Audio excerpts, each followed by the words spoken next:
Hi guys, welcome back to our channel. బయట వాన పడుతుంది, స్పైసీగా తినాలి అనిపించినప్పుడు అప్పటికప్పుడు చేసుకునే రెసిపీ పకోడీ.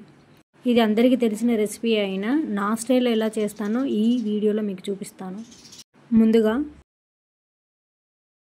ఒక బౌల్ తీసుకొని అందులో సన్నగా తరిగిన పచ్చిమిర్చి, సన్నగా తరిగిన ఉల్లిపాయలు, సన్నగా తరిగిన కొత్తిమీర, కరివేపాకు వేసుకోవాలి. అందులోనే 1 టేబుల్ స్పూన్ ఉప్పుని వేసుకోవాలి. జీలకర్రని కూడా 1 స్పూన్ వేసుకోవాలి. ఇలా వేసుకున్న తర్వాత వీటన్నిటిని ఒకసారి మిక్స్ చేసుకోవాలి. వాటర్ అనేది యాడ్ చేయకూడదు. ఉప్పు అనేది ఈ ఉల్లిపాయలకు పట్టే విధంగా ఇలా గట్టిగా కలుపుకోవాలి. ఇలా కలుపుకున్న తర్వాత అందులో 1 కప్పు శనగపిండిని యాడ్ చేయాలి. యాడ్ చేసిన తర్వాత ఇలా మళ్ళీ ఒకసారి కలుపుకోవాలి. ఉల్లిపాయల్లో నీరు ఉంటుంది కదా, మనం ముందుగానే వాటర్ అనేది యాడ్ చేయకూడదు. ఆ ఇంగ్రీడియంట్స్కి శనగపిండి అంతా పట్టే విధంగా ఒకసారి ఇలా కలుపుకోవాలి. ఇలా కలుపుకున్న తర్వాత అందులో కొంచెం కొంచెంగా వాటర్ని యాడ్ చేయాలి. మనం ఉప్పు వేసి ఉల్లిపాయల్ని కలుపుకోవడం వల్ల అందులో ఆల్రెడీ వాటర్ ఫామ్ అయి ఉంటుంది. అందుకే వాటర్ అనేది చూస్తూ కొంచెం కొంచెంగా వేసుకుంటూ కలుపుకోవాలి. ఎక్కువగా వాటర్ యాడ్ చేస్తే మనకి పకోడీ అనేది సరిగా రాదు. 2 డేస్ నుంచి కంటిన్యూస్గా వాన పడుతూనే ఉంది. ఇలా స్పైసీగా మాకు తినాలనిపించింది. చూడండి, కన్సిస్టెన్సీ అనేది ఇలా అయిపోవాలి. అన్నీ ఈవెన్గా మిక్స్ చేసుకున్న తర్వాత కన్సిస్టెన్సీ అనేది చూడండి ఎలా అయిందో. ఇలా ఉంటే పర్ఫెక్ట్గా పకోడీ అనేది వేసుకోవచ్చు.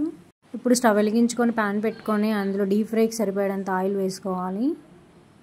ఆయిల్ హీట్ అయిన తర్వాత మనం ముందుగా ప్రిపేర్ చేసుకున్న పకోడీ పిండిని ఇలా నూనెలో డీప్ ఫ్రై చేసుకోవాలి. పిండిలో కొందరు బేకింగ్ సోడా, వంట సోడా అవన్నీ కలుపుతూ ఉంటారు. అవి హెల్త్కి అంత మంచిది కాదు. ఇలా న్యాచురల్గా చేసుకొని తింటే చాలా బాగుంటుంది. ఇప్పుడు ఈ పకోడీ కూడా అన్హెల్తీనే, కాకపోతే మనకు తినాలనిపించినప్పుడు ఇంట్లో తయారు చేసుకొని తినొచ్చు. ఈ విధంగా పకోడీ అనేది 1 సైడ్ కాలిన తర్వాత రెండవ సైడు మెల్లిగా టర్న్ చేసుకోవాలి. 2 సైడ్లు ఈవెన్గా లైట్ బ్రౌన్ కలర్ వచ్చే విధంగా కాల్చుకోవాలి.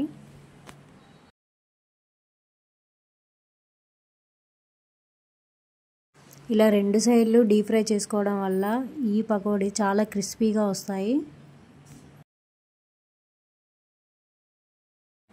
చూడండి, పకోడీ అనేది లైట్ బ్రౌన్ కలర్లోకి ఏ విధంగా వచ్చాయో.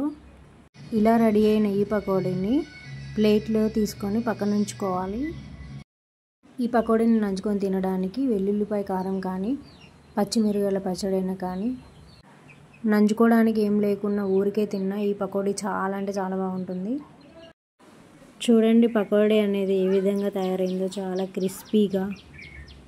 మీకు ఈ వీడియో నచ్చిందని అనుకుంటూ ఇంకొక మంచి వీడియోతో మీ ముందుకి వస్తాను.